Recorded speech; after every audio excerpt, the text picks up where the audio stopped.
welcome back, dear listeners, to the sounds of the strange and the stories of the spooky. It is absolutely fantastic to be back in the studio. It's been, it's been almost a year, which I think is way too long. And it just blows my mind that it's been a year since we last pulled back the curtain on the unexplained. I am your host with the ghost, the prince of the paranormal, the duke of the dead, the dean of the deceased, Lord Scubacabra. And with me, as I don't want to say as always, but with me tonight is my illustrious co-host, the host of the Recycled Corn podcast, the man, the myth, the legend himself, the one and only Mr. Benjamin Deleon. Hi, thanks for having me. Yes, of course. You're kind of the reason that I even wanted to get back into doing the podcast. I saw your interview that you did on Corpus Christi Originals there, buddy. And so I was like, you know what? We mentioned you a few times. I know. I was watching. I was like, oh, guys, you like me. You really like me. But and you picked the perfect time to come back. I mean, if you're gonna make a comeback, October is the time to do it. Definitely, most definitely. And I mean, I don't know, man. I lost the drive to do the show, I guess you could say. Oh, I know all about that. and so it was like I wanted to do the show, and I've been wanting to do the show, but it just I don't know, man. I needed a break from just doing this. I was doing so many other things and just You had a lot of irons in the fire. I did. And I needed a break. It nothing that took away my admiration for the paranormal or anything like that. I just needed a break from doing this show. This show specifically because I was still doing, I'm still doing Gore and More, and then Mel and I just started Crypt of Cringe, and I have so many other things in the works right now that this just kind of took a back seat, and which is fine, man. Like, it's not, people deserve to take a break when they want to take a break. You don't, if I wanted to just end this show completely, I could have, but I was on episode 40. Like, I literally dropped off on episode 40. I have so many ideas and episodes ready that I could have just done it, but it just didn't feel right. You know what I mean? The time didn't feel right. And maybe it's the spooky season shit going on right now that changed my mind, maybe. But I don't know. I heard you guys talking about the paranormal and heard everything that was going on. And you're like, hey, I know about that stuff too. Yeah, I was like, I know that stuff. Shout out to Chris Fanning. I don't know why the comments aren't coming. I know why the comments aren't coming up. It didn't put it to public, and I cannot switch back to public view while I am live right now. So it is on friends only view on Facebook, which is fine. So I have the comments coming in on my page over here on this side. So shout out to Chris Fanning and Steve Serrano. He says, Table 19, your pizza is ready. But I wanted to do this comeback episode, and for this long awaited return episode, and it's not long awaited just for me, because I've had people message me, hey, when are you putting more episodes out? And I don't know. I didn't answer them. Like, even my brother, dude, in Wisconsin was saying he was listening to you and like, when are you going to come out with new episodes?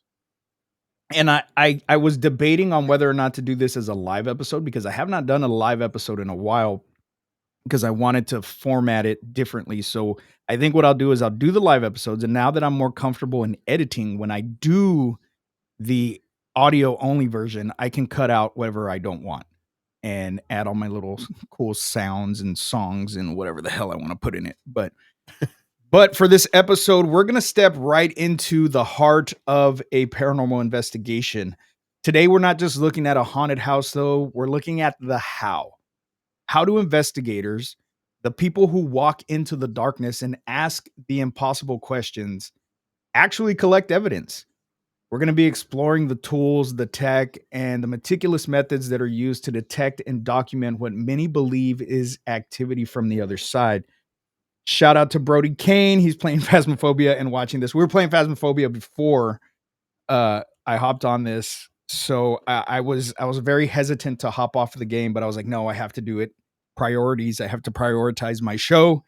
So, but we're going to be talking about just all the equipment and other stuff that goes into a paranormal investigation that people really might not think about. They see, oh, I'm going to go hang out in a cemetery, or I'm going to go do this, I'm going to do that, and there's certain things that you need to take with you and certain techniques and stuff that you can use. I'm not going to dive too deep into it. We'll talk about other pieces of investigation if they pop on our head. I just have the basic outline of what we're going to talk about. So, for those of you who've missed the late night chills, get ready. This is the ultimate guide to the gear and the ghost hunting. Let's uncover the methods behind the mysteries. So, first and foremost, we're going to talk about the science that goes into the spooky. So, every serious paranormal investigation starts with a basic principle, and that basic principle is to collect data. And we can't just rely on a feeling or somebody's personal account.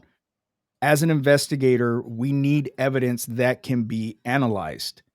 And this is where our gear comes in. It's a mix of simple devices and some very advanced technology, but they're all designed to sense things that our human eyes and our ears often miss.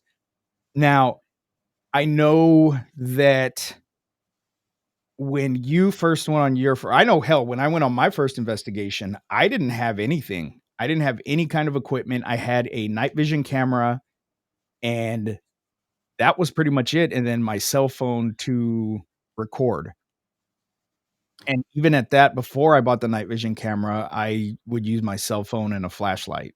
I was gonna say, because you're the one who always talks about how underutilized a cell phone is when it comes to paranormal And investigation. it's the truth, man, and I'm not talking about downloading the apps or anything like that.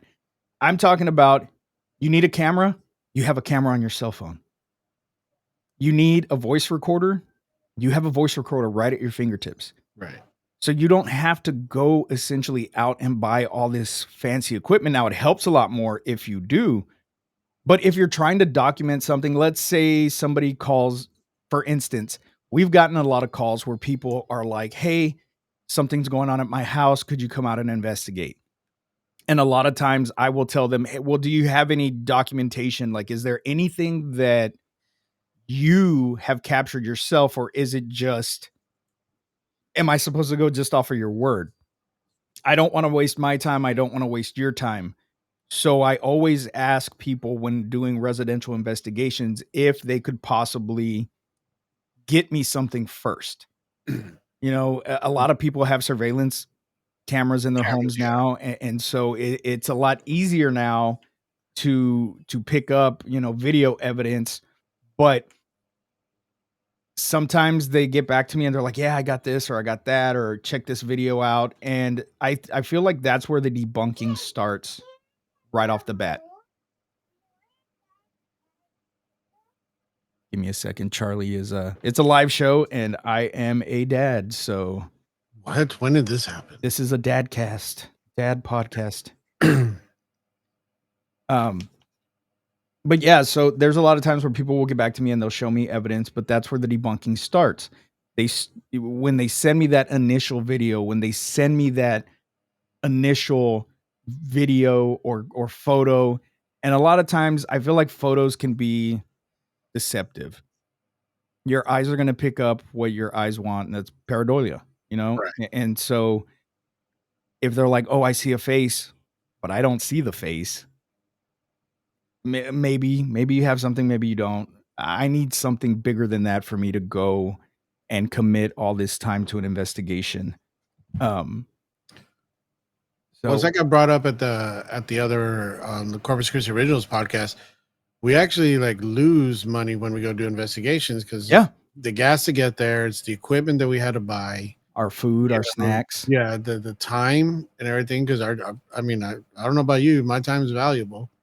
Yeah, So yeah, definitely, man. And but I feel like the thing is a true, genuine paranormal investigator will never ask for money. right. If somebody wants to give us a place to sleep, awesome. If somebody wants to cook us a hot meal, awesome. But as a legit paranormal investigator, we will never accept money from anybody ever. I've had people offer me gas money and it's like, no, it's cool. I got it. Like I'm not worried about it. Yeah, it's not the money that I'm concerned about. What I'm concerned about is having a genuine experience, Yeah. and that's the whole reason that I do it. You know, when people have offered money, I've been proud that you've, without even talking to anybody about it, you've just like, no, like, we're not going to take money, and I've never had a problem with that. Yeah. And I know there's some teams out there who do get paid for their, and that's their thing. They want to do that. We just choose to not be those people, you know? Yeah. And I'm not talking down to anybody Yeah, that yeah, yeah. I or mean, talking down about anybody that does get paid. Hey, if you get paid and you make money off of this profession, awesome. Well, it's yeah, not even a profession. Some people do it professionally, but even look at the guys that had ghost hunters. They still worked for Roto-Rooter and they had one of the biggest shows right. on TV. You know what I That- mean? So you still have to have your income coming in because you're not going to make money on this. Maybe you'll make money on YouTube videos or on Facebook, but as far as becoming rich, being a paranormal investigator, it is not going to happen, man. Not everybody gets to live that lifestyle like Zach Bagans does. Which I mean, I feel like he's capitalized on this shit way too much, but oh yeah. that's for a different podcast. But the first thing I want to talk about is one of the most basic pieces of equipment, and that is an electromagnetic field meter or an EMF reader. And what that is an EMF reader is basically a scientific instrument that measures fluctuations in electromagnetic fields. You can think of it as like a small handheld radar for energy. Um, it uses an antenna. Some don't have antennas like the K2, but they all detect a magnetic field and it converts that measurement into a reading. And it's often displayed in milligauss. And the purpose of the EMF is we use them to check for anomalous spikes of energy. And the reason we do that is because the theory in the paranormal field is that spirits or energy can manipulate or create electromagnetic fields. So if you're in the middle of a creepy old basement or attic and you're far away from any wiring or appliances, or there's absolutely no power to the entire building, and your meter suddenly spikes, it's a clear suggestion that there's a source of energy that cannot be easily explained by your surrounding environment.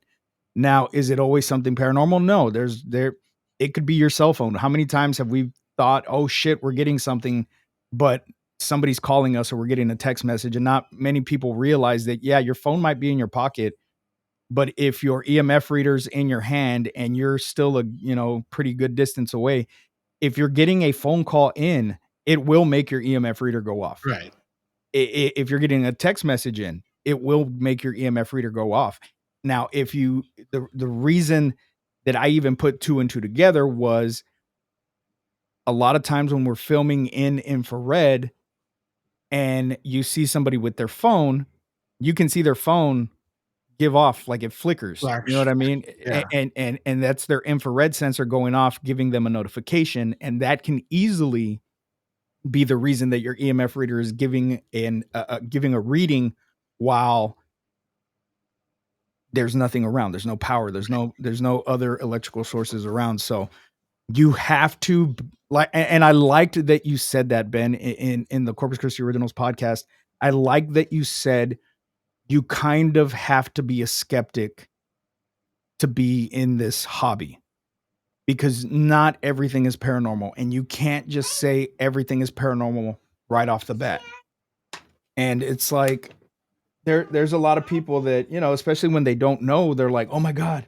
That was scary. Oh my god, it's a ghost, and a lot of times it's not. Yeah, it might catch you off guard, but it's not anything that is gonna be something that's harmful or anything like that. You just never know, man. You just have to be really careful on investigations with your findings and your readings. But like I said, I really did like that you said you have to be a skeptic because that is literally my view on all of this. You can't just go in thinking that something is paranormal. Now you may have feelings and the hair on your back of your neck may stand up, but that could also be your nerves. You know what I mean? That could also be something that just because you're so amped up and your adrenaline's kicking in, but then there are those times where it's actually something that's haunted. Now, you just shared, or no, Tommy just shared the video from when we went to the Haunted Hill Manor, and it was the video of us using the PKE meter. Right. There was no electrical sources around. I did not have my cell phone on me. We were actually live streaming from my cell phone at that time. Teddy was on the opposite side of the room. Sandra was on the opposite side of the room. You weren't anywhere near me. Tommy was laying on the bed, and that was the first investigation that I brought my PKE meter, which those of you that are Ghostbusters fans know that the PKE meter is what the Ghostbusters use to detect Go. PKE energy, psychokinetic energy in the Ghostbusters universe, which doesn't exist in our universe. There's no reader that can pick that up. But what Hasbro did is they created a PKE meter that is an actual working EMF reader. So I was very excited to test it out on an investigation because I had been walking around my house with it and testing it on light switches and TVs and cell phones, and it works perfectly. It works just as any other EMF reader would. So Tommy is on the bed, and I walk up to him with the PKE meter, and the arms go up. Yeah, instantly. There was Instantly no go up while he was under the Estes method, right. which is cool, but we could not explain why the arms were going up. And we tried to replicate it. Later on in the night, we tried to replicate it and it didn't work. Yeah, there was no power sources around. There was no plugs in the wall or anything like that, where you could say like, oh, it was just picking up on the, on the outlet or whatever. I think we tried to replicate it. Didn't you or Sandra or somebody else lay on the bed and try to? I think we all did. I think at one point we all sat in the bed and tried to get it to replicate, but he wasn't.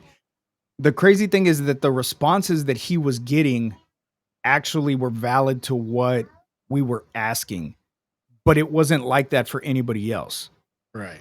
So adding that in with the EMF reader going off the way it did, and then there was other. I mean, the motion sensors were going off too. Like it was a pretty good night. Nothing truly like terrifying except for when I got diddled down in the damn. I got diddled on the couch. And Teddy just commented that in the chat. He said, "Steve got diddled the diddler." And yes, I did get diddled. Something. It felt like somebody put their finger in my ear, but Tommy was asleep on one couch. Teddy was asleep on the floor. I was on one couch, and it felt like somebody put their finger in my ear, and I fucking jumped up, and I was like, "Guys, wake up! Something just stuck its finger in my ear." Like, it was just a And I roach. was, I Close. hope, yeah, that's exactly what they said. They're like, "It's just a roach," and I'm like, "No, that was not a roach." Like I felt that shit. Right. So It was a paranormal wet willy. okay, it was definitely a paranormal wet willy, which I feel like anytime there's something like comical that happens, it always happens to me. Well, yeah, they always pick on the weak ones. So. Fuck off! I don't even get that scared no more. Yeah, because we haven't gone anywhere. Yeah, that's true. That's true too. So Joseph said, shout out to Joseph on Twitch. He said, yes, you can say everything is paranormal. One day I was eating chips and the next day they were gone. The ghost ate them. See, yeah, true. Especially if you were drunk and you don't remember eating the chips, you can blame it on a ghost. My granddaughter. Where will the next investigation take you? Somewhere in Texas or out of state? Actually, we don't have anything planned, man. With Mel, what baby? With Mel being pregnant, it's kind of hard for me to leave and go anywhere because she works and I have to take care of Charlie when she's and she's off in of work. delicate condition. Yeah, yeah. So we got 3 months until baby Sienna's here. So I don't have anything scheduled. I did get a group from or a message from the Haunt Hunters, who are a group out of Houston, Texas, and they messaged me that they are booking the Lexington for a private investigation and wanted to know if I would like to join. It's going to be early November, and I said, "Yeah, fucking let me know. Let me know." So we may have access to the Lexington by ourselves if you're down, buddy. Hell yeah, I'm always down. I know And Tommy said he's been wanting to go do there too. So see, and these guys, I love these guys, man. They get on YouTube and Facebook and they debunk the fuck out of everybody. They don't care if they are the biggest paranormal group, they will call them out for faking shit that is obviously faked. Um, because a lot of times these paranormal teams that are bigger teams, you know what I mean? Like the big guys that are I want to say the only team that they have not shit on was Sam and Colby, because they haven't found anything that connects Sam and Colby to cheating. But I know like Paranosis, I think, is one of them that they've caught, I say cheating, but um faking shit. And then I forget the others, but it's like big name groups, man, and they call them out. They call them out all over TikTok and their YouTube channel. So it's kind of a dick move, but it's not, because it's we necessary. need that. It's Yeah. necessary, especially if you know somebody's faking shit. You have to call them out, man. You have to. It puts such a bad stigma on the paranormal community when you're out there faking evidence and doing things that just fucking hurt us, man. If nothing happens at your investigation, hey, cool, nothing happens. And that's 90% of the time. Not everything happens the way it does, like in fucking Ghost Adventures. And Teddy Yeah. said he's down for the Lexington. And then he said poker chip. Oh God, Teddy, we're not going there. We're not going there. Um, we're gonna be nice. We're nice people. So next up, we have the simple but critical digital voice recorder. This is another primary tool that we use to capture what's known as EVPs, which is electronic voice phenomena. And the way it works is we set the devices to record in areas where we suspect activity is occurring, or we walk around with it. A lot of times we'll walk around asking questions and stuff, which is really cool. That I'm kind of glad that Phasmophobia actually added that in, because that is like a very, very important piece of equipment to have. Um, and the key here is that we're not just recording audible sounds; we're trying to capture sounds that may be that may be beyond the human hearing range. And the whole purpose of that is, after the investigation, most investigators, not this guy, they'll listen back to hours and hours of EVPs or potential EVPs with headphones, searching for whispers, mumbles, or responses that were not heard in real time. But a lot of people call it audio pareidolia. So you're hearing things that you want to hear. You're not necessarily hearing what's really there. So you have to be a skeptic about that, especially. Um, but a lot of believers claim that it's a direct voice of a spirit attempting to communicate with us. And so I can see both sides of it. And I do see both sides of it. Not everything that you get is that I wouldn't put any I wouldn't put any I don't believe in dowsing rods. I don't. They're too easy to manipulate, man. Very, very easy. Very, very easy to manipulate. It's dowsing rods have never been something that I can give 100% to. I wouldn't even give them 1%. Like I said, they're easy to manipulate. All you got to do is squeeze your hands, loosen up, and they'll go wherever the fuck you want them to go. So I was gonna say it was weird because I remember like holding some one time and just thinking I wanted them to move, and they started moving. And I don't have any special powers or anything, so I'm like, your body has to be like making some kind of microscopic adjustments, well, you and got to then remember too, man. Your body has its own magnetic field. and you're holding metal dowsing rods. Yeah. So, any slight fluctuation in your body is gonna move Yeah, your those pulse. dowsing rods. Yeah. Yeah, so I don't know, man. Some people believe in them, and hey, cool. If you've had great experiences with them, that's awesome. I've never had a good experience with them. I've never been able to use the dowsing rods and get another piece of coinciding evidence that could back up the dowsing rod movement. And a lot of times that's what you want. You want that double, triple, quadruple. If you're walking around with an EMF reader and you get a reading and it's right above a sensor and you're like, "Hey, can you make that light go off?" and the sensor goes off and you're still getting an EMF reading. I mean, that's evidence right there. Right. I'm not just getting it from one device, I'm getting it from two, and then if something else happens, hey, there's a third. You pick up an anomaly on your video recorder. Hey, even better. Now you have triplicate backups, but a lot of times it does not happen like that. And so you have to be very, very selective of what you put out. Now, Now, you did. I was gonna say one thing that I have an issue with is when people are doing, voice recording, EVPs, and as soon as they hear something, they start screaming, "Oh my god, did you hear that?"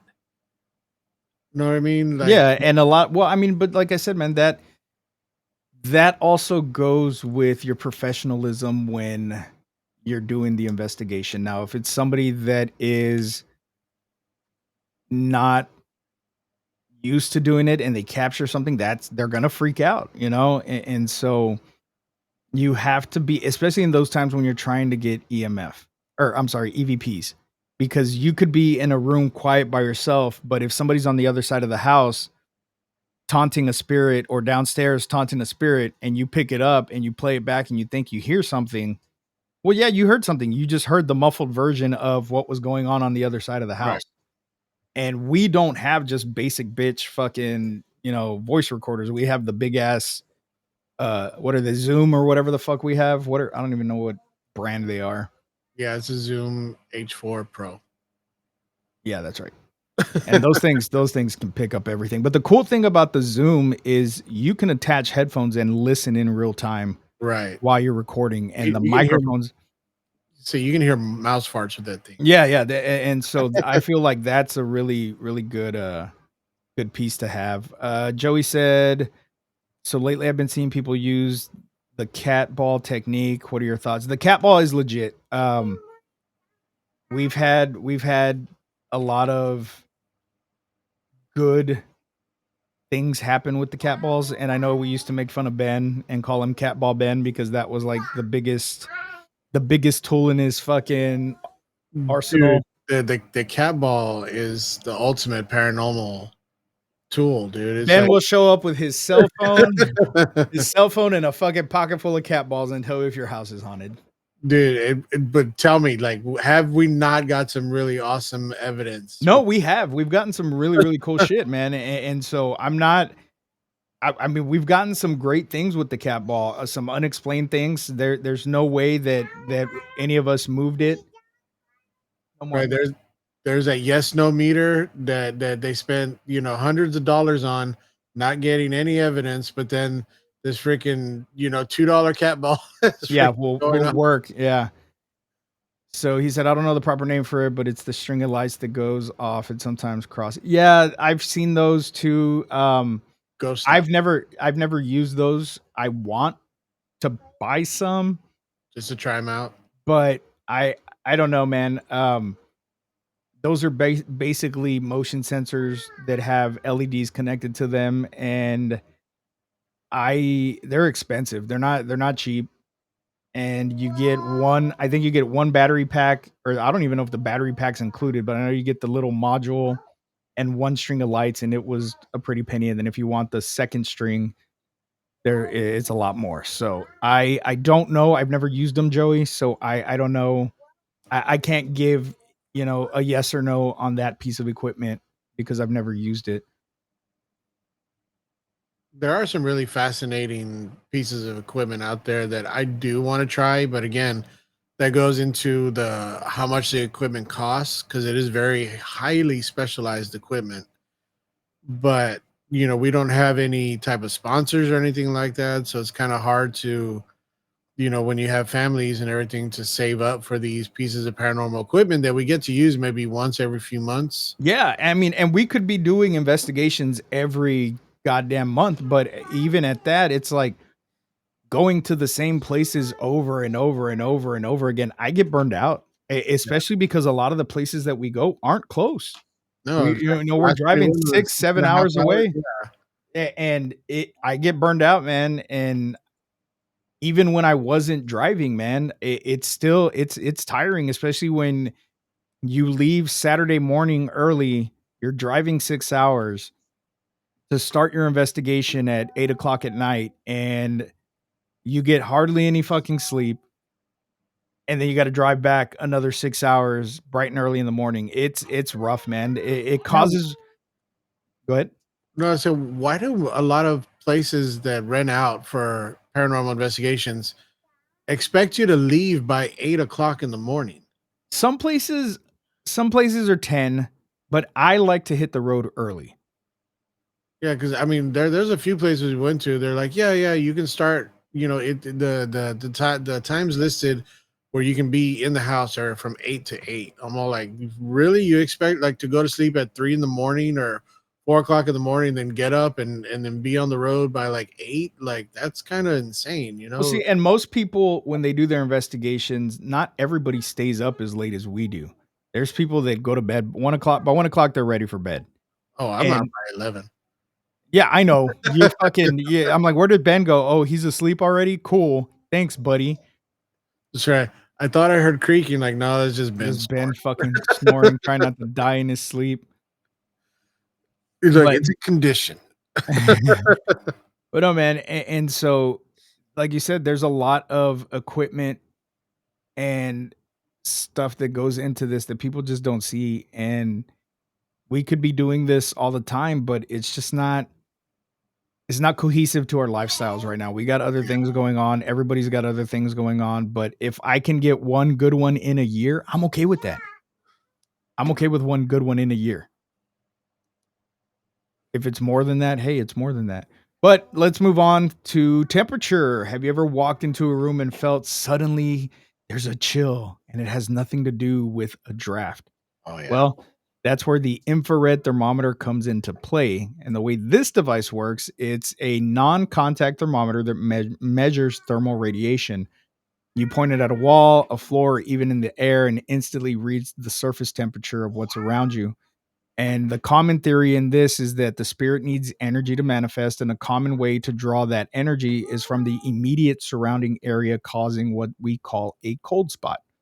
Investigators look for sudden dramatic drops in temperature. Sometimes it can be 5 degrees, 10 degrees, 20 degrees in one isolated spot, and it can't be attributed to like an open window or an air conditioning vent. I spent $400 on my little FLIR thermometer that connects into an iPhone, and I've used that thing like a handful of times on investigations. And I think the reason for that is because I don't have a way to live stream that footage. If I had a way to live stream the thermal cam, I think I would use it a lot more. But You'd have to do it with another camera. yeah, you would have to do it with another cam. And I'm not carrying around all that shit, man.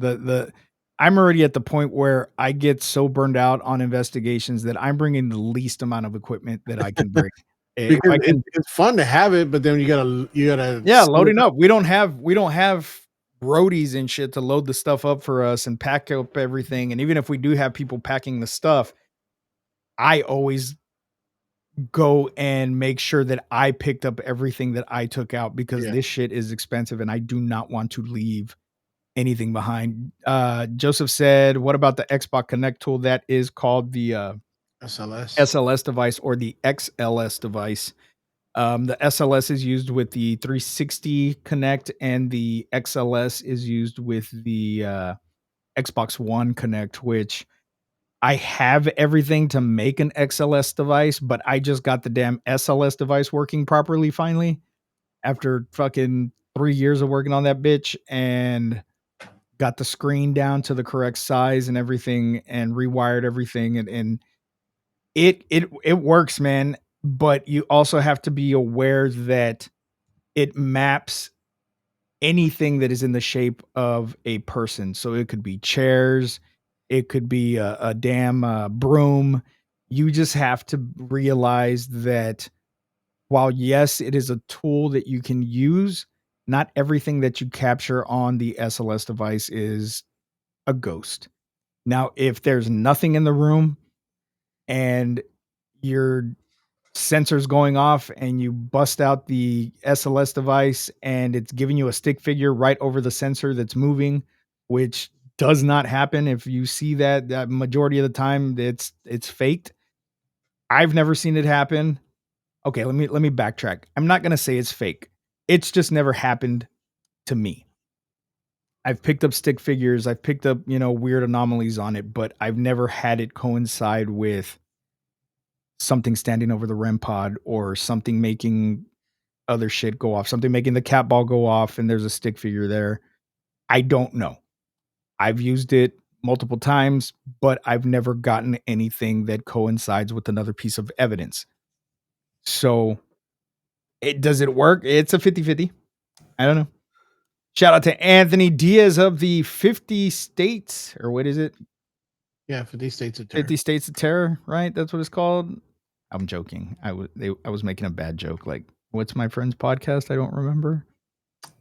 Oh yeah, was it? We You forgot didn't catch that. the crypto cringe. Crypto, yeah. I was like, well, what was the It name of was it? like I know it's something something like crypt tales something from crypt, the crypt. something I'm like, the "Motherfucker, crypto it's cringe. Crypt of Cringe. It's Crypt of Cringe."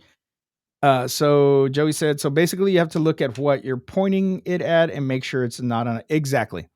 Exactly. And depending on what setting you have will depend on what it picks up because there are multiple settings that you can set in the little tablet screen or computer whatever you're using for the SLS because I've used multiple things. I've used a tablet. I've used now what I have is a little mini it's basically a little mini computer that I use for the screen. But I've used a tablet, I've used that computer, I've used my laptop connected to it. So you can adjust all the settings depending on what you have. Hey guys in the comments on Facebook or here, go give the guys a follow. Yes, yes, definitely follow us on social media. Follow Recycled Corn, follow Somewhat Supernatural. Let's get those numbers up, baby, because we are back. We are back. We got one. Let's see. Do you have anything to say about infrared? I don't have you even ever messed with the FLIR that we have? No, I've been wanting to get one like a separate handheld because they're so expensive. These freaking um thermal cameras and all that and I don't know. There are times where I could use them in my regular life, Yeah. and so I kind of want to have one around just in case. But as far as the tools and everything, like when we went to Yorktown that first time when it was like super hot, I was praying for a cold spot Yeah. because I mean I was dying with that heat. That's why we've been wanting to go back, but man, I'm just not gonna risk it while the heat is something to contend with right now. Well, I will say too that going during the winter time, which I've done multiple times, is just as bad, especially when it's in the 30s. It gets fucking cold in there. It's I'd like a rather be morgue. cold than hot. Yeah, I thought the same until I couldn't feel my damn fingers or my toes. Like it's a bad experience. You have to go when the weather is right. Like in the fall is the best time to go to Yorktown. Which I'm glad that they saved the Curious Twins. Curious Twins Paranormal saved Yorktown, man. Well, in a sense, they did. So they purchased Curious Twins Paranormal. If you guys don't know them, they're a statewide paranormal group team. It's two brothers. They're twins. They have other members on their team. Um, they're the ones that put on the big paranormal fest and stuff. And they purchased Yorktown, and then the city council condemned the building right after they purchased it. Yeah, that was some BS, man. I was like, So are you gonna wait till after the sale goes through to yeah, like which but I mean, it's fair, man. If you ever were there and you were down in the basement, they had shit propping up load-bearing walls and stuff, and it needs a lot of work, and it's going to get to the point one day where if they don't do those major renovations that it needs, that building is going to fall down. But I'm glad that they saved it. Because it's such a it's such a monument in the paranormal community, especially if you're in the state of Texas.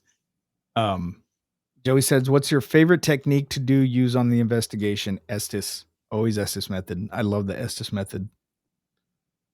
And then what do call it? Didn't you modify it one time? The Estes? Yeah. Yeah, so what I did was I made it to where instead of being in the room, um, so the way the Estes method runs is you have a red light, you have a blindfold, you have noise canceling headphones on with the spirit box connected to that. And that way, in theory, you don't hear anything that's going on around you. Somebody's in the room with you filming and asking you questions. Well, they're not asking you questions directly, they're asking the spirits that are around any questions, and you get the response from the person that is blindfold, basically deaf and blind. Whatever they hear in the spirit box, if it coincides with that question, then either they can hear you or it's the spirit that is talking through the spirit box. Um, but the way I modified it was I suggested that nobody be in the room. And the way that we would do it is set a walkie-talkie in the room and ask the questions through the walkie-talkie and watch what was going on via the live stream that we had going on in the room. So they're still getting filmed. There's still the red light. There's still the blindfold. There's still the noise canceling headphones. We just added the walkie-talkie on the other side of the room so that we could ask the questions through the walkie-talkie and see if we get any response without anybody else being in the room. I don't know if anybody else did that before we started doing it. It hit me one investigation. I was like, well, let's do it without anybody being in the room. So I'm not saying that that Yeah. I was the first one to do it, but I had never seen anybody else do it. But then again, I don't watch anybody else's paranormal stuff, so I don't know. I don't think I ever saw that on like Ghost Adventures or anything like that. So, Yeah. and one of the other things that we were talking about, which, like I said, there's tons of equipment. We're not going to touch on all of it. We're just doing the basics. And so finally we have the eyes of the investigation, and that's the night vision and full spectrum cameras, which a night vision camera can be full spectrum. And I will tell you how you can turn your camera any camera really into a full spectrum camera. Um, so it's a standard. A regular camera will only see the visible light spectrum. A night vision camera uses infrared illumination to brighten up dark areas. A lot of times you see the black and the grayed out infrared, which that's what a lot of people use, or you have the green night vision, which is what we use. Our camera has and I feel like the green is the upgraded version as opposed to the black and white. You can see a lot more details. I feel like you pick up more things with that green on the green spectrum. Um, and the full spectrum camera though goes even further. It's modified to capture not just visible light, but also the infrared light and ultraviolet spectrums. Um, so yeah, it does the ultraviolet, the infrared, and the ultraviolet and the infrared spectrums. And the idea here is that if an apparition or spirit is a form of light or energy, it might exist outside of our visual spectrum that we can see with our eye. So by capturing UV and IR at the same time, we hope to catch a visual manifestation of a shadow, a flash, or even a full body apparition, which is something I have my fingers crossed for one day. Um, and most of the time, that's not visible to the naked eye or even in a pitch black room. We could be in a pitch black room with no night vision, and if something manifests, we're not going to see it. So that's why we use the full spectrum. And the way that you can convert your camera, any camera, your cell phone camera, your photo camera, your any video recorder that you have, they all have an IR filter on the lens. So you have to take it apart, but there's a little piece. Most of it is, in most cameras, it's just a little square piece of glass that blocks out any infrared light and any UV light. You take that off, and boom, you have yourself a full spectrum camera because now your camera is not limited. And that's all you got to do. You take it apart, put it back together. That easy? It is, in most cases, it is that easy, but it is a bitch to put everything back together. But if you're good at taking things apart and putting it back together, it's literally that simple. You just take it off, Hmm. and it's just a little square piece of glass, and you just pull it off the lens, and that's it. But cameras, man, you have to have at least IR cams. Yeah. We did so many investigations where we live stream and we're using our cell phones, but we lose that IR aspect. But that's why I bought that IR webcam so that we could live stream from a tablet, and now we can live stream in night vision, which is what I've wanted to do forever. Well, don't they have like camcorders, whatever that you can actually live stream from, like Yes. through your phone? So like with the Panasonic camera that I have, I can live stream what I'm filming on my camera to my cell phone, which will then live stream to the internet. But there is a fee that you have to pay, and it is absolutely ridiculous. And I refuse to pay, I think it was like 160 something dollars just for that capability. So I spent $30 on a webcam that is night vision and solved the problem. Yeah. That Uh, that'll learn them. yeah, yeah. So you guys know about the tools, but tools without tools without a protocol are just expensive clutter sitting in your garage. The methods used in an investigation are what truly lend credibility to any of the findings, and it's all about structure and elimination. So you always want to take baseline readings before anyone starts yelling, "It's a ghost." The very, very, very first critical step is taking your baseline readings. So when you're on an investigation, the team arrives, we set up all of our equipment and take readings in the area, in areas in the normal conditions. But there's really, and I hate doing this because there's no real time that the paranormal might not be happening. So you can do your baseline or try to do your baseline readings, but shit could be fucking popping off. Yeah. Well, Oh, it's like dude. I said about in when we get there during the day, but we don't start our investigation till night. There's still stuff that happens during the day that we're just not prepared to record because we only have a certain amount of time there, and we got to set up right when we get there. Yeah. So But the things you want to look for, you want to look for the average temperature, the ambient audio noise, get some typical EMF levels that are caused, see if the wiring's giving anything off. And the most important thing, the reason for this is we're essentially debunking. So if your EMF reader spikes later on, you can compare it to what your established baseline was. Was the spike higher than what the refrigerator or the wiring in the wall normally puts out? If yes, it's an anomaly. If no, then it's just the environment. And that is the biggest things you have to do first and foremost. Anthony says, if you had $100,000, what is your ultimate setup? Well, I could buy my ultimate setup. I mean, for the most part, I already have everything I want, but I don't even think I would need $100,000, man. Actually, I take that back. I was about to say, I would what I would do with that money is I would invest in a shit ton of wiring or wireless cameras or surveillance cameras that have, 1,000 foot of wiring on it so that's on spools. That way I could run cameras into each room, but out of the school bus that I have converted into a mobile operating base.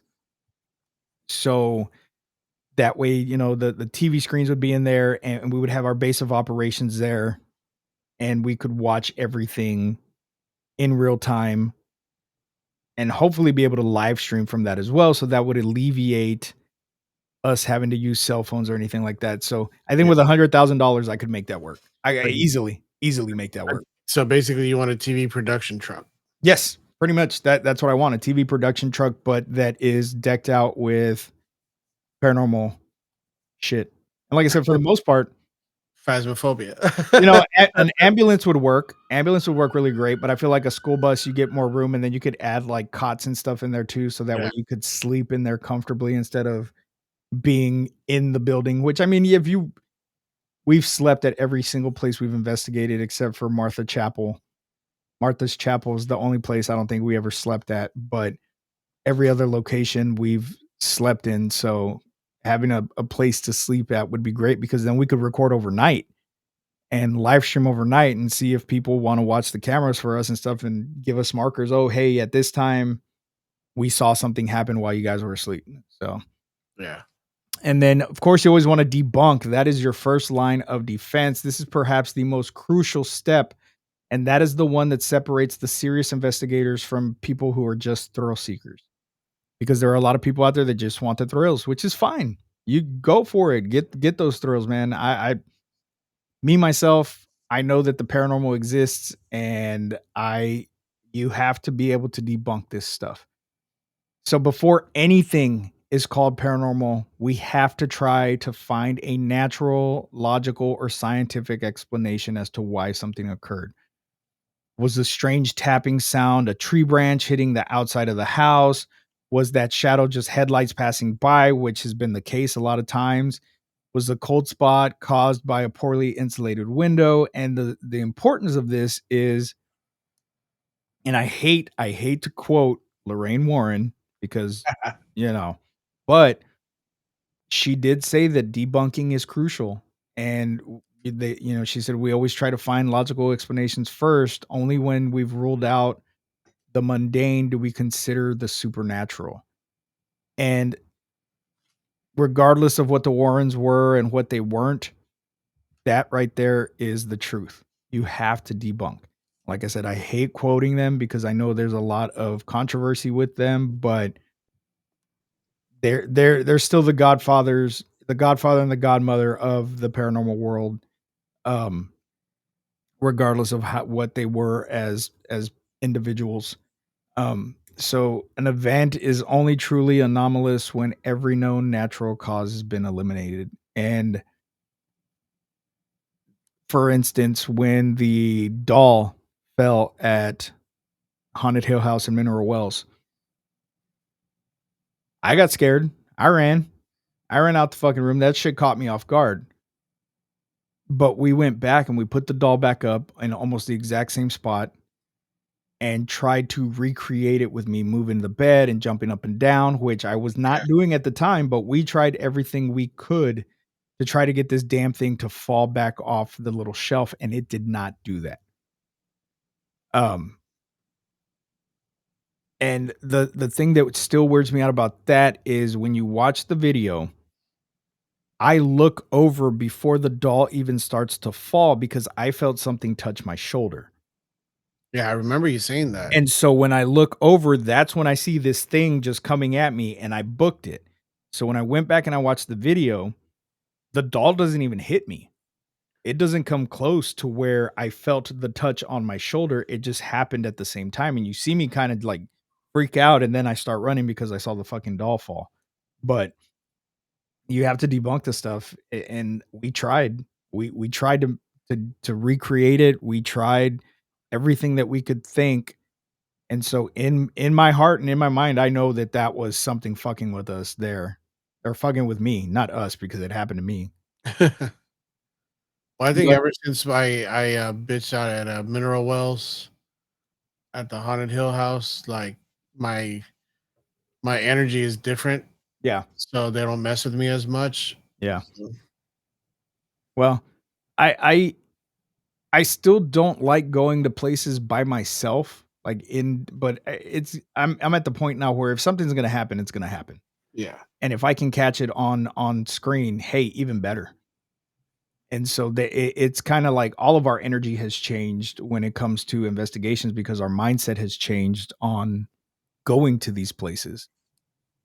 Why am I going to go to a location that took all day to get there just to be scared and bitch out and not go into a room by myself or go record or do the Estes method by myself, you know? But finally, we have the most active method, and that is controlled experiments. This involves using a trigger object, something that the alleged spirit might recognize or have an emotional connection to, like maybe a favorite toy, an old piece of jewelry, or an antique photograph. So, what we'll do is we'll place the object and directly challenge the supposed entity to interact with it. We often ask specific questions about the object, and the reason for this is we aim to go beyond random activity. Random activity is great, but if you put a child's marble on a table and ask, "Hey, can you roll the marble for us?" and the marble starts moving on its own, that's a direct response, and that's much harder to dismiss as a coincidence or misrepresentation. To quote another paranormal investigator, Amy Bruni from Kindred Spirits, she said, when you get a response to a specific trigger, it's hard to dismiss it as a coincidence. Now, I've never seen anything or anybody try to debunk Amy Bruni. I feel like she is one of those investigators that I wholeheartedly believe. Um, but it's hard to dismiss when you say, "Hey, can you move this doll?" or "Hey, can you do this? Can you do that?" or "Can you move the cat ball?" For instance, "Hey, Yeah, can you make this cat ball go off?" and it does. And it starts going off. Like, holy shit, you can't dismiss that because there's no other way for it to move. Especially those cat balls. You have to pick those things up and, like, knock them. Like, they're meant for cats to Are you falling asleep on me? Is my Oh, voice that no. soothing to you? No, my eyes are freaking burning right now, dude, because I've been having dry eyes lately, Mhm, and I'm mhm. trying to, like, close my eyes and move them around, and I don't have my eye drops here. I left them in my Ah, backpack. So just I'm just kinda like, you have a wife, text her. "Oh, that is true." I forgot I had one of those. But yeah, Anthony said he did see the doll fall in real time, and that, like I said, man, that was absolutely terrifying. It scared the shit out of me, man. Um, and finally, man, I know we didn't get into every piece of equipment. We can always touch on that on another episode, but I just wanted to talk about the basic equipment. Yeah, because if you have any combination of those, then you got a good start. Yeah, and that's all it takes, man, is a good start. And granted, you may not have a SLS device or REM pods or any of the other Paravox or anything like that, but this is a good start. This is your basic equipment that every investigator should start off with. Even if you're not an investigator, if you're doing it for thrill seeking or if you're doing it, just for funds, you and majority of the stuff you have, like I said, you have on your phone for the Yeah, most part. the phone is there's so many sensors and stuff there. Like you said, there's microphones, there's, you can detect EMF. Yeah. There are apps that can do that. There are apps that turn your phone into an SLS device. I mean, I don't trust apps completely, like 100%. Like they're a good tool to have, but I don't rely on them. Well, I see it as this, man. If you're using an Ovilus, it's the same concept. It's a dictionary, it's a digital dictionary. It's gonna spout off the words. Where I feel it's okay to use apps is if you have, say you bring an extra cell phone that has no SIM card in it, that has no Wi-Fi, the Wi-Fi's turned off, it's not getting any direct signal from the internet itself. If you have that app pre-downloaded in that phone, you're only going to get the responses that are coming out. Now, you know the basic responses that it's gonna give because it'll give the same things over and over again, especially like ghost tube, things like that. It'll say things over and over, but it's when you start getting those responses that you did not normally get, that you can actually start using it as a legit tool. And I've done that multiple times where I have the extra cell phones. I can't even tell you how many we have, but we have the extra cell phones because we like to set them up in different rooms and live stream, but I'll connect them to Wi-Fi. But I always have one that is not connected to Wi-Fi, not connected to the internet, does not have a SIM card, and I use it specifically for necrophonic or I don't remember the name of the other one that I use. It's a control device. Yeah, but it's, it's just like using an Ovilus. And Right. granted, we have our version of the Ovilus. The name slips me right now, but it's the same concept all the way through. And like Monty said, from South Texas Hans, Monty said, an Ovilus is essentially a digital Ouija board. Right. That's all it is. Because you have the different settings you can put on there. You can use it to spell out, or you can just ask it to say words, but it has to be at your discretion. And that's all that this boils down to is everything is at your discretion. You have to debunk. You have to, do baselines. You have all of this stuff that you have to do before you can say that it's paranormal. Now, if you see somebody standing in front of you that was not there, that did not come with you, and you catch that on film, cool. But was it really a ghost, or is it a transient that appeared and scared the living shit out of you? Yeah. So you still have to debunk that. And a lot of times we always go strapped. We always go strapped on investigations Oh because yeah. you never know. You never know. We could be in an abandoned location and there could be somebody there. I just thought about this. Remember that time that we went to Mineral Wells? We went to the Haunted Hill House, and as soon as you walked in, the necrophonic that they had going on there said, "Hey, it's scuba" or Yeah. something like that. Yeah. It said, hey, scuba.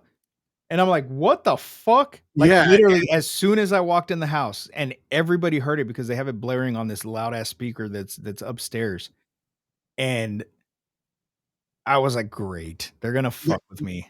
yeah. It wasn't. You can't say that was a pre-programmed thing or whatever like that Yeah, because because who the you only yeah, people that know me call me fucking scuba. Well, I mean, even right. people that don't know me, but, it's not something that is normally predetermined. I've said, "Hey, Steve."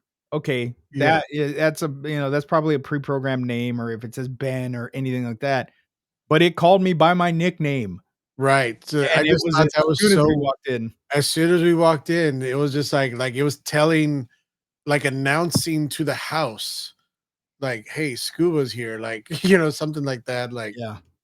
I just thought that was so like in a situation like that. I mean, do we really need to go through the process of a limb On for for that, or on something or like that.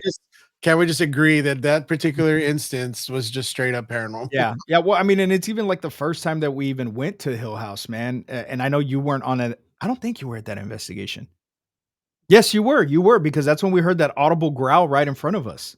Yeah, Remember? And like which was really during weird because during the tour or yeah, the it was that she excursion was there. telling us the history of the place and giving us the tour, and we were all sitting in the living room, and she made Sandra sit in the scratcher room, Yeah.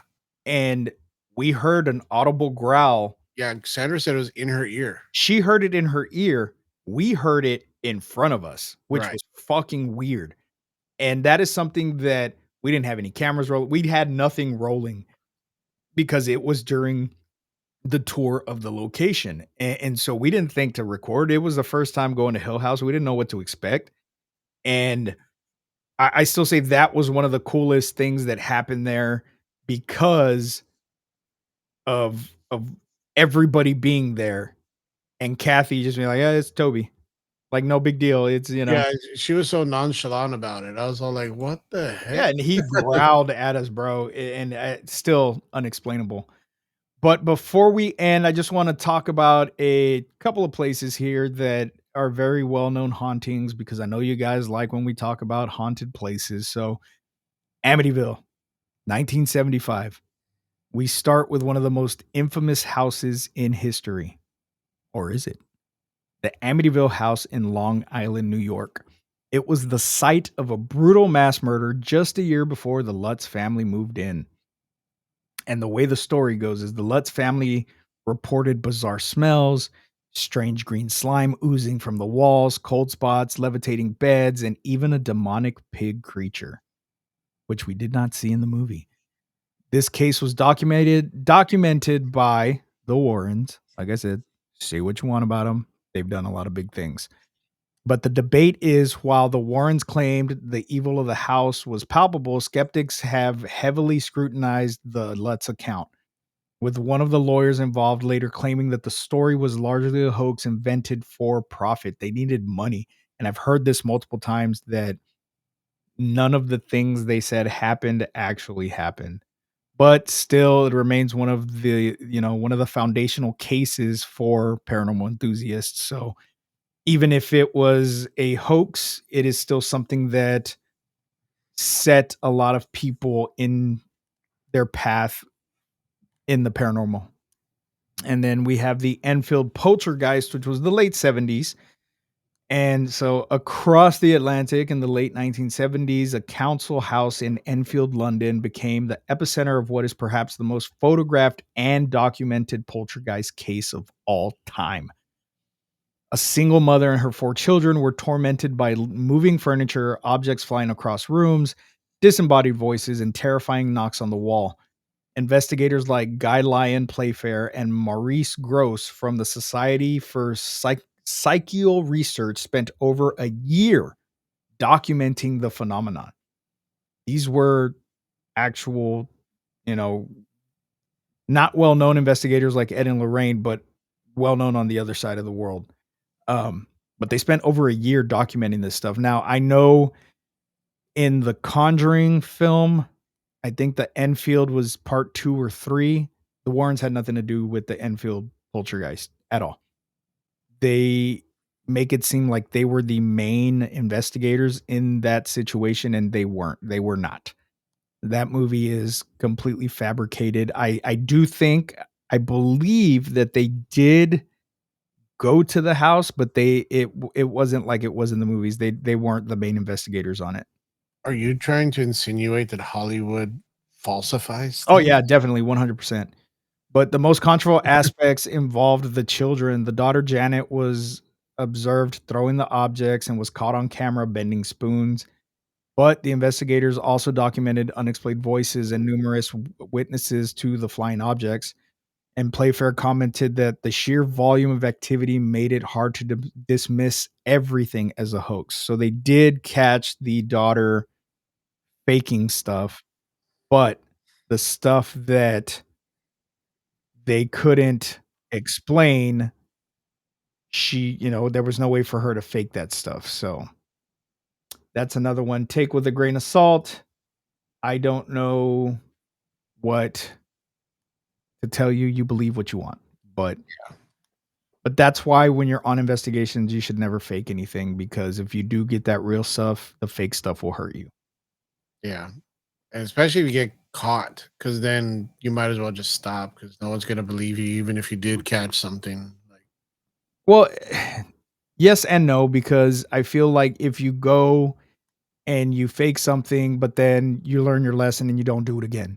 You know what I mean? Hey, cool. No harm, no foul. If nobody caught you faking that shit, you get away with it. Cool, whatever. But if you're in this game to try to actually prove that there's something on the other side, just go, man, and do the damn thing. And if you don't get any evidence, cool. But if you're going on an investigation and trying to make things out like they do in Hollywood, that right there is your biggest red flag. For instance, the investigation that occurred at House of Rock, our old team was the first. We were the first team that was let into House of Rock to investigate, because House of Rock was the original morgue, and we got some cool stuff. Nothing too dramatic, nothing too terrifying. Um, but then there was an investigator that went after us and made it seem like it was the most demonic place that he's ever yeah, investigated. you gotta take a break and all this stuff. Like, Yeah, and that he had to take a break because it was so draining. And I'm like, bro, it's not that at all. Like, it totally fabricated, man, and a lot of the stuff that he caught, I put in quotation marks, it was bullshit, man. Like I said, we spent a lot of time there, and, hey, maybe they just wanted to fuck with him more than they wanted to fuck with us, but I was about to say because like it's happened before. Because like even when we've gone to Hill House and then we went back to Hill House, we had total different experiences. So I yeah, mean, but it we is always had possible. something, though. We always had something. But I'm just saying is like there can be peaks and valleys, like True, crescendos and true, and, but the shit that was popping off, I think he even had, like, the devil on his thumbnail for the fucking thing. I'm like, "Get the fuck out of here, dude." Like, it's not. it was a little sensational. Yeah, and so you just have to, know who you're following and don't believe everything that is out on the internet. Um, there are some very reputable teams out there, um, that do the damn thing and put on actual evidence, and kudos to them. Kudos to them is all I gotta say. Um, but yeah, and so just throughout all of this, I just wanted to do this first episode back and just let everybody know that we are getting back in the swing. Not every episode will be a live episode. I will do some that are just me, reading a scary story or something, but it's still going to be paranormal themed, um, supernatural themed. We may talk about that comet that supposedly has aliens on it that's coming to get us.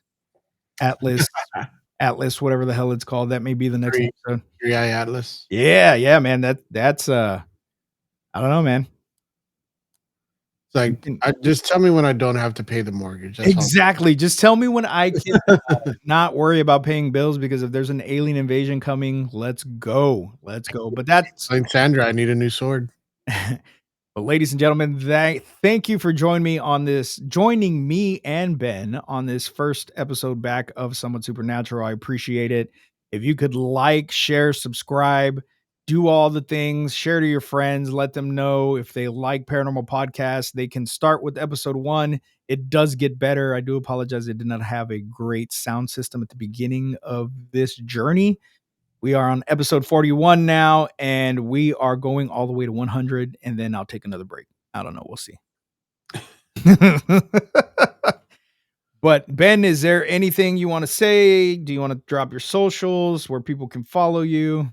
Yeah, follow Recycled Corn on Instagram, on Facebook, and listen to my podcast because it's really good right now. I'm actually putting effort into these things, and Yeah. they're short. The short episodes are only like 10 minutes long, so you don't have to like take all day to listen to them. You could do it while you're driving to the store or whatever. But I've been getting a lot of really good feedback, and I'm putting out some really good things that I needed back in the day. So I'm assuming someone else could use it. So that's why I decided to go with this new Unshuck Yourself series. Yeah. And I'm digging it, man. I'm digging it. I'm glad you're doing that. But, ladies and gentlemen, you know where to find me. I am your host with the ghost, Lord Scubacabra. Follow the Somewhat Supernatural Facebook page. We will get the YouTube page started here very, very soon. Um, but yeah, so that brings us to the end of our return episode, and it's a reminder that behind the spooky stories and the dark basements, there is a meticulous, data-driven effort to understand the world beyond our senses. From the science of the EMF meter to the protocol of debunking, the line between the natural and the supernatural is indeed thinner than we often think. Thank you for joining me on Somewhat Supernatural. It's wonderful to be back with all of you. I'm your host, Lord Scubacabra. Until next time, stay spooky and keep questioning the mysteries that surround us.